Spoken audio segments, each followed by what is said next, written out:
TV 드라마에서 보았던 한 장면입니다. 여러 가족이 함께 사는데 여자들이 모여서 대화를 나눈 중에 한 여자분이 이렇게 말을 합니다. 10년 전에 임신을 했답니다. 그런데 다른 가족들 모르게 남편이 족발을 사와서 그래서 사람들, 가족들에게 들키지 않으려고 이불 속에서 족발을 먹다가 목에 걸려서 혼이 난 그런 일이 있었다는 거예요. 그래도 그때가 좋았다라고 이야기하면서 이어서 이렇게 말합니다. 여자는 무엇으로 사는가?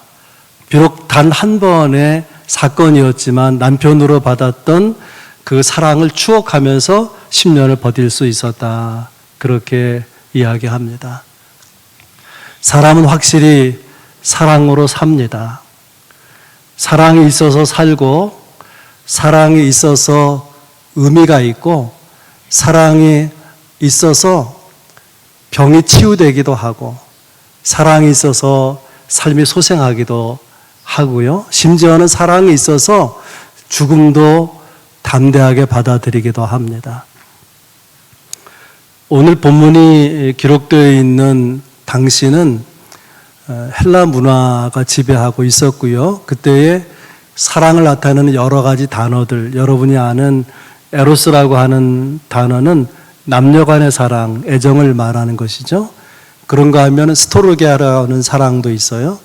이것은 가족의 마치 엄마가 아기를 사랑하는 것 같은 전적 희생의 가족 사랑을 말하는 것이고, 필로스, 이것은 우정, 친구들 간의 사랑이죠. 근데 이런 사랑과는 다르게 하나님이 우리를 사랑하시는 사랑을 나타내기 위해서 보편적으로 쓰지 않고 있었던 특별한 단어 하나를 가져오는데 그것이 아가페입니다. 하나님 우리를 사랑하는 사랑이죠. 이 아가페 사랑은 어떤 사랑인가 하면 주는 사랑이에요. 그것은 희생하는 사랑이고 조건을 넘어서는 사랑입니다. 아가페 사랑은 철저하게 상대방의 유익을 구하는 사랑이에요. 이것이 아가페 사랑의 본질입니다. 우리가 예수를 구주와 주님으로 영접했을 때에 우리가 알든 모르든 이 사랑을 받은 거예요. 이 전적인, 이 순전한 높은 차원의 거룩한 사랑을 우리가 받은 것입니다. 하나님 우리에게 이 사랑을 주시고 이 사랑이 수독되는 것이 아니라 우리 안에서 자라나기를 원하십니다. 이 사랑으로 우리의 인격이 이루어지고 이 사랑으로 우리가 삶을 살아가기를 하나님은 기대하십니다. 우리가 사랑 그러면 고린도전서 13장을 생각하기 쉬운데요. 그래서 고린도전서 13장을 사랑장이라고 말하지 않습니까? 근데 이 13장, 고린도전서 13장보다 더 높은 차원의 사랑을 말하는 것이 요한일서고요. 그 절정인 요한일서 4장에 나오는 거예요. 오늘 이 본문을 다루면서 왜 우리는 서로 사랑하며 살아가야 되는지 함께 나누며 은혜 받기 원합니다. 첫째는 왜 우리가 서로 사랑해야 되는가? 하나님과 사귐을 누리기 위해서, 하나님과 교제하기 위해서. 우리가 교회에 나오는 동기, 신앙생활하는 동기는 저마다 다르죠. 다 다른 동기, 다른 이유에서 신앙생활을 출발합니다. 그런데 신앙이 깊어지면 신앙생활하는 목적이 일치하게 돼요. 또 신앙생활 하면서 열정이 같아지게 됩니다. 같은 목적, 같은 열정을 가지게 되는데 그 열정 중에 하나가 뭐냐면 하나님과의 사귐을 누리기 원한다는 거예요. 좀 더 하나님과 깊이 사귀고 깊이 교제하기 원하는 열망을 가지게 됩니다. 왜 그런가 하면은 그보다 더 큰 즐거움이 없기 때문에, 그보다 더 큰 기쁨과 행복이 없기 때문에 그런 것입니다. 하나님은 사귐을 위해서 사람을 지으셨습니다. 그래서 사람을 지으시고 하나님께서 어떻게 행동하시는가를 나타내는 두 가지 표현이 특별한 표현이죠. 하나는 하나님께서 거니신다라는 표현이고 또 하나는 동행하신다라고 하는 표현이에요. 창세기 3장 8절에 그들이 날이 서늘할 때에 동산에 거니시는 여호와 하나님의 음성을 들었다. 하나님이 아담 하와와 함께 에덴 동산을 거니셨다는 거예요. 창세기 5장 21절 이하에 보면 에녹은 무드셀라를 낳은 후 300년을 하나님과 동행하며 자녀를 낳았다. 에녹의 삶을 기록하면서 강조한 것은 그가 하나님과 동행하는 삶을 살았다는 거예요. 이런 말씀들을 비추어 볼 때 우리가 믿는 하나님이 어떤 분이냐면 나와 함께 걷고 싶어 하시고 나와 함께 동행하고 싶어 하시는 하나님이라고 하는 것을 깨닫게 됩니다. 그래서 하나님께서 모세에게 성막을 지으라고 말씀하시는 거죠. 여러분, 성막이 뭡니까? 성막은 하나님께서 우리와 함께 하고 싶어서 우리 가운데 거하시고 싶어서 만들게 하신 공간이에요. 그것이 성막이죠. 그런데 이 성전조차도 하나님과의 사귐과 하나님과의 교제가 충분하지 못하기 때문에 그래서 하나님은 그 아들 예수 그리스도를 이 땅에 보내신 것이고 그 예수님으로도 충분하지 못하기 때문에 시간과 공간을 초월해서 우리와 함께 거하시고 우리와 함께 교제하고 동행하기 위해서 성령을 보내신 것입니다. 그래서 본문 12절에 이런 말씀이 있죠.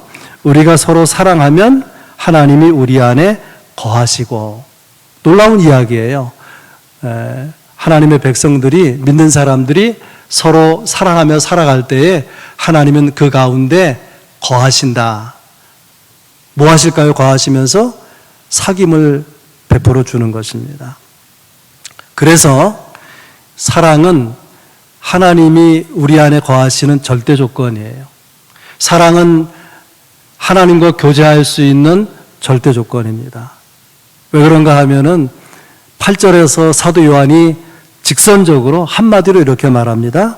이는 하나님은 사랑이심이라. 하나님이 누구다라고 하는 하나님의 정체성을 한 문장으로 표현하는 곳은 딱 여기밖에 없어요. 하나님은 무엇과 같다, 비유적으로 표현했지 하나님은 누구다라고 묘사한 것은 딱 이 본문밖에 없어요. 그리고 하나님이 누구신가를 나타낼 수 있는 가장 적절한 단어는 또한 사랑인 것이죠. 여러분 한번 생각해 보세요.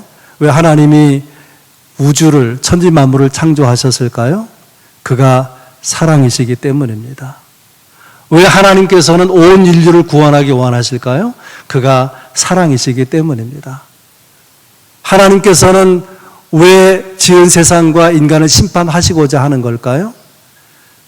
하나님은 하나님이 지으신 사람과 세상이 하나님처럼 거룩하기를 바라시는 사랑이 있기 때문에 심판하시는 거예요. 천국도 마찬가지죠. 하나님께서 왜 우리를 위해 천국을 예비하셨는가? 그가 사랑이시기 때문입니다. 우리가 세상에 사는 동안에는 불공평과 부정의를 경험하죠. 그래서 세상은 공평하지 못하다. 세상은 정의롭지 못하다.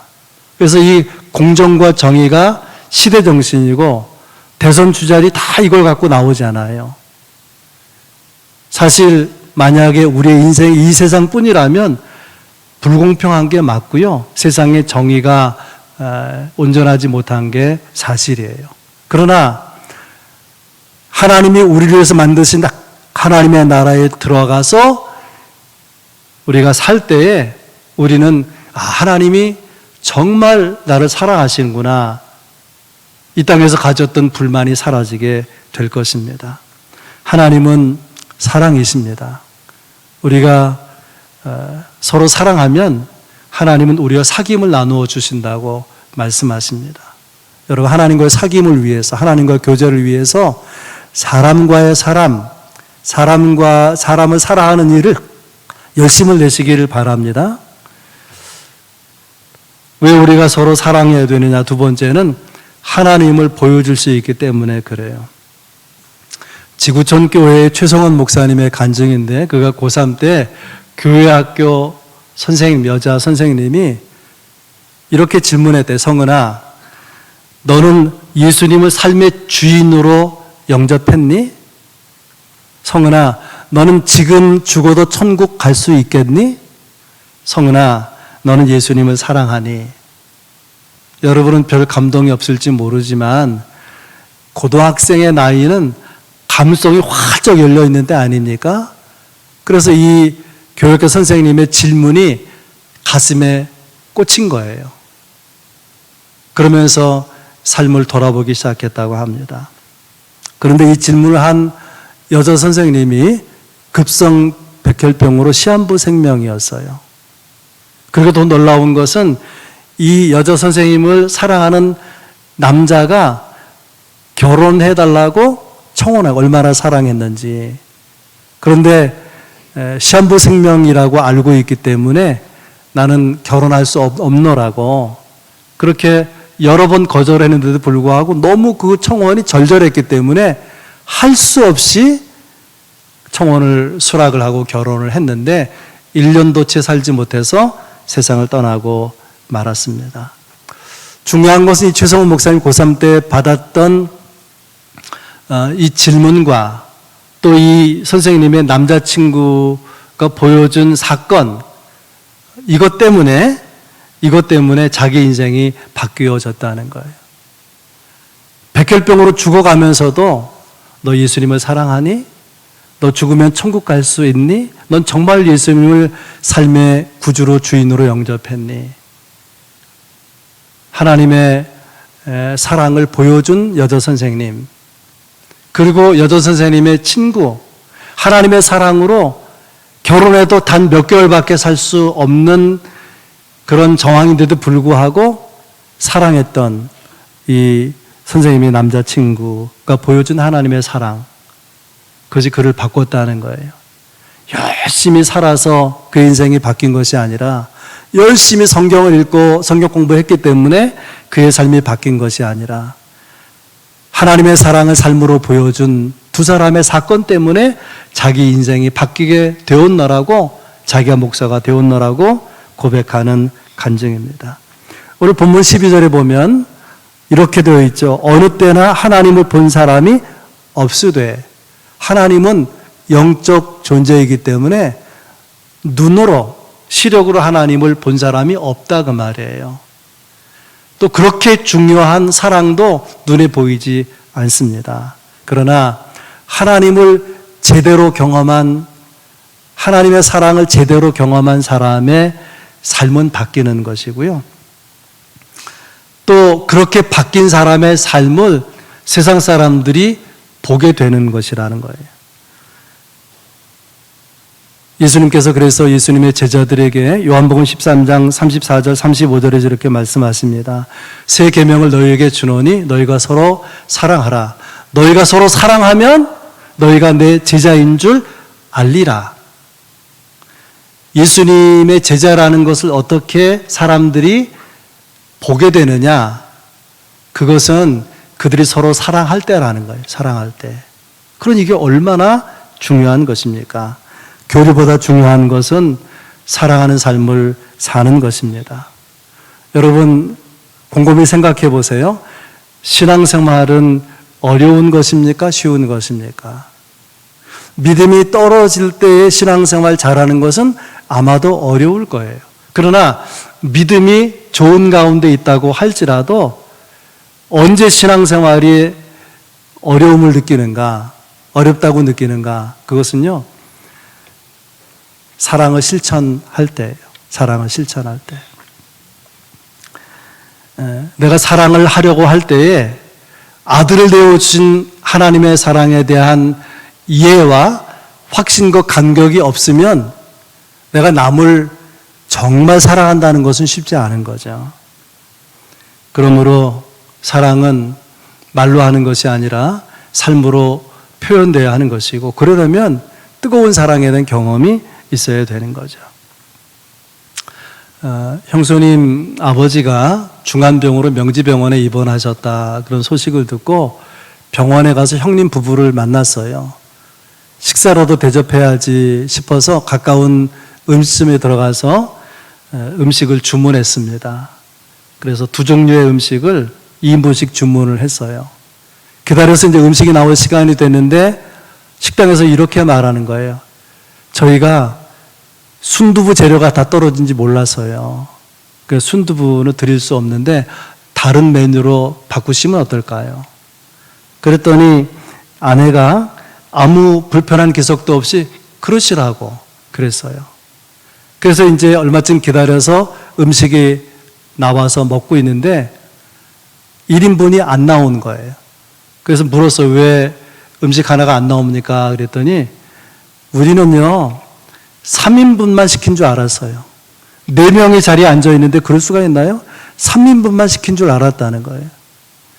그래서 음식이 나올 때까지 기다리시겠습니까? 아니면 죄송하지만 돈으로 돌려드려도 되겠습니까? 시간이 없어서 그러면 그냥 돈으로 돌려주세요. 황당한 사건이었지만 그냥 그러세요 하고 말았습니다.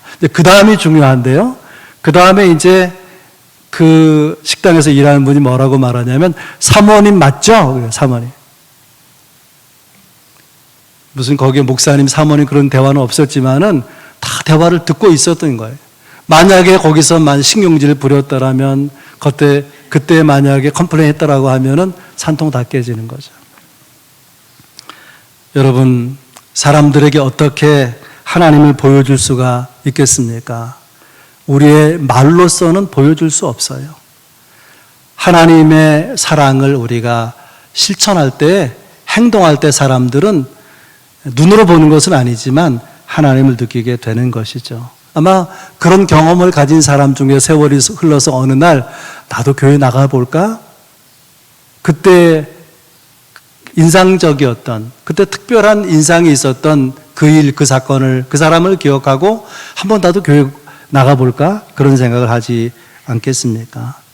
우리가 서로 사랑을 실천해야 된 이유, 그것은 하나님 모르는 사람들에게도 하나님 안 믿는 사람에게 하나님 보여줄 수 있는 기회를 제공할 수 있기 때문에 우리가 현실에서 구체적으로 서로 사랑이 얼마나 중요하냐 그 얘기입니다.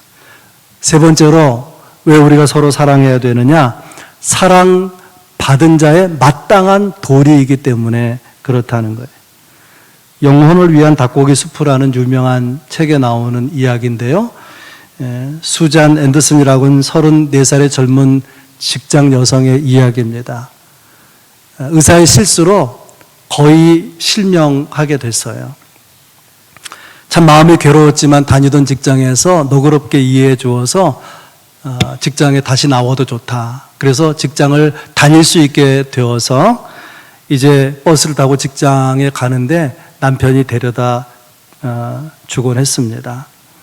그런데 공교롭게도 남편의 직장과 이 수잔의 직장은 정반대편에 있는 거예요. 그래서 남편이 일찍 출발해서 아내를 데려다 주고 다시 버스를 타고 자기 직장으로 가는 거예요. 이 남편의 직업은 군인이에요, 군인. 어느 날 이 남편이 아내에게 말합니다. 여보, 생각해 보니까 항상 이렇게 할 수는 없는 것 같아. 어차피 언젠가는 당신 혼자서 살아가고 생활해야 될 것인데, 이제 내일서부터는 혼자 직장에 가는 건 어때? 그랬더니 수잔이 기분이 나쁜 거예요. 그래서 이렇게 말합니다. 나 데려다 주는 거 불편해? 나와 함께 사는 거 그렇게 힘든 거야? 그 버럭 화를 내고 그냥 혼자서 여러 가지 이렇게 실수하는 가운데 힘겹게 직장에 출근했습니다. 그렇게 힘들게 직장에 하루 나가고 이틀 나가고 사흘 나가고 하는 동안에 보름이 지나게 된 어느 날 버스 기사가 이렇게 말하는 거예요. 자기를 향해서 참 복이 많으시네요. 그래서 대뜸 이렇게 말했어요. 아니 내가 앞도 잘 보이지 않는데 무슨 복이 있다 그래요. 그러니까 그 버스 기사가 하는 말입니다. 당신이 버스에서 내려서 사무실에 들어갈 때까지 밖에서 한 멋진 남자 군인 남자가 지켜보고 있다는 거예요. 그리고 손을 흔들어 준다는 거예요. 사무실에 들어갈 때까지. 누구겠습니까? 자기 남편이죠. 자기가 버럭 화를 내고 그냥 그렇게 마음을 이렇게 굳게 먹고 직장 다니고 있었는데 계속 하루도 빠짐없이 그렇게 잘 가고 있는지 지켜보고 또 알아채지 못하지만 손을 흔들어주고 그랬다는 사실을 알고 벌컥 눈물을 쏟았다. 그런 이야기입니다. 하나님은 사랑이시다. 여러분 그렇게 느껴본 적이 언제였습니까? 하나님이 사랑이시라고 그렇게 감격하는 순간 세상은 달라져 보이게 되는 것이고 우린 사랑의 세계를 보게 되는 것입니다. 10절은 이렇게 기록하고 있어요. 사랑은 여기 있으니 우리가 하나님을 사랑한 것이 아니요 하나님이 우리를 사랑하신 것이다. 우리가 하나님을 사랑하기 전에 먼저 하나님이 우리를 사랑하셨다. 그런데 사랑을 받을 때에 우리가 어떤 입장이었는지를 로마서 5장 8절에 바울 사도는 이렇게 말합니다. 우리가 아직 죄인 되었을 때에 그리스도께서 우리를 위하여 죽으심으로 하나님께서 우리에게 대한 자기의 사랑을 확증하셨느니라. 어떤 위치, 어떤 입장에서 하나님의 사랑을 받았는가 하면 죄인의 자리에서, 죄인의 입장에, 다시 말하면 사랑 받을 자격이 없는 상태에서 사랑을 받았다는 거예요. 하나님이 사랑할 아무런 이유가 없는 입장에서 사랑을 받았다는 것입니다. 여러분, 돈 많은 사람을 감동시키는 방법은 별로 없다 그래요. 선물을 하잖아요. 그보다 훨씬 좋은 물건들을 일상적으로 누리고 있는데 무슨 감격이 되겠습니까? 그러나 보통 사람들에게 혹은 가난한 사람들에게 어떤 선물을 저는 얼마나 기뻐하고 고마워하고 감격합니까? 마찬가지로 하나님이 우리에게 언제 사랑을 베푸셨는가? 우리가 죄인의 자리에 있을 때에 사랑받을 자격이 없고 사랑할 만한 아무런 이유가 내게 없었을 때에 먼저 일방적으로 나를 사랑하셨다는 거예요. 이것을 깨달을 때에 사랑의 실천의 의지가 나오게 되는 거죠. 우리는 말씀드린 대로 사랑받을 아무런 이유가 없는데 사랑을 받았고 사랑받을 자격 조건이 없는 사랑을 받았다면 우리는 어떻게 해야 되느냐? 바울 사도는 이렇게 말합니다. 하나님이 이같이 우리를 사랑하셨은즉 우리도 서로 사랑하는 것이 마땅하도다. 이런 놀라운 사랑을 받았으니 우리가 서로 사랑하는 것이 마땅하다. 그렇다면 마땅하게 요구되는 이 사랑을 어떻게 우리가 실천할 수 있을까요? 첫째는 형제의식을 가지라는 거예요. 형제의식. 요한일서가 고린도 13장보다 높은 차원의 사랑을 말한다고 하는 결론이 뭔지 아십니까? 결론은 21절에 있어요. 우리가 이 계명을 주께 받았나니 하나님을 사랑하는 자는 또한 그 형제를 사랑할지니라. 형제를 사랑하려면 형제라는 의식이 살아있어야 되는 거죠. 형제가 누굽니까? 같은 부모에게서 태어나면 혈육으로는 형제지만은 형제의식이 없으니까 막 싸우잖아요. 형제 간에도. 형제는 기쁠 때 함께 기뻐하는 사람이에요. 아플 때 함께 아파하는 사람이에요. 슬픈 일을 만났을 때 함께 슬퍼해 줄 수 있는 사람이 형제입니다. 그런 의미에서 삶을 함께 나누는 사람이 형제고 가족이고 교인이고 공동체인 것이죠. 그래서 오늘 본문은 딱 6절밖에 안 되지만은 우리라고 하는 표현이 10번이나 나와요. 여러분, 우리가 뭡니까? 우리는 함께하는 사람이죠. 우리는 함께하는 사람이에요. 세계에서 개인주의 가장 발달한 나라는 미국이라고 하잖아요. 그러나 동시에 가장 외로움을 많이 느끼는 사람들이 사는 나라도 미국이라는 거예요. 그 외로움, 고독 때문에 불면증 약, 그리고 우울증 약이 엄청나게 팔린다고 하는 거예요. 개인주의가 최고조로 발달한 나라에서 외로움에 지쳐서 함께 하는 삶을 그리워하고 따뜻한 사랑을 함께 나눌 수 있는 삶을 그리워한다는 거예요. 여러분, 우리는 형제입니다. 형제의식을 가지고 기쁨을 함께 나누고 아픔과 슬픔을 함께 나눌 수 있기를 바랍니다. 그러면 정서적으로 해피해지는 거예요. 행복해지는 것입니다.